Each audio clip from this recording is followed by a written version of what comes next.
App is going down in flames, so I'm going to tell you a story about my very first crush, and it's an unusual first crush. So I was born in 1991, but my mom raised me on Turner Classic Movies. It's like every black and white movie on this one channel. Very, very old stuff, and I didn't really know any better. Like, she also let me watch Disney and regular kids programming, but I just thought that was what was on TV.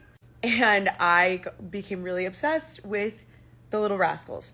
Not the 1990s version that you're thinking of, which was a movie. There was a 1930s TV show called The Little Rascals where that movie originated from.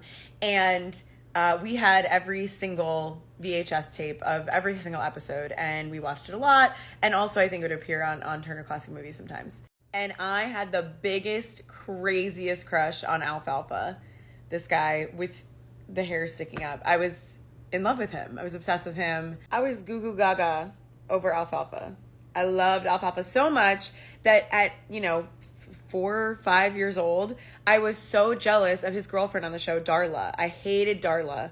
I'm just like, how was a kid that young already familiar with like feelings of jealousy? I just, so crazy. But I really believed that this was the man of my dreams. This was the man I was going to marry. And my mom did have to go ahead and inform me that this boy was actually a man named Carl Switzer. And let me pull up Carl. Carl Switzer was an actor, and a lot of people don't know he actually has a cameo in It's a Wonderful Life. He is the one on the right. He was trying to steal George Bailey's girl. I mean, he wasn't really. George Bailey actually stole his girl. To be fair. Anyways, my mom had to inform me that this man had died in 1959. So, like, before she was even born.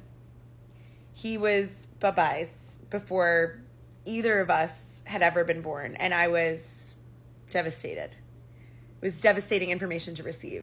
First time experiencing grief. Because I really, really thought that that man was my husband. But he had been dead for so long. So, R.I.P. Carl. And R.I.P. the original Alfalfa. We love you. I hope you had good politics. I don't know.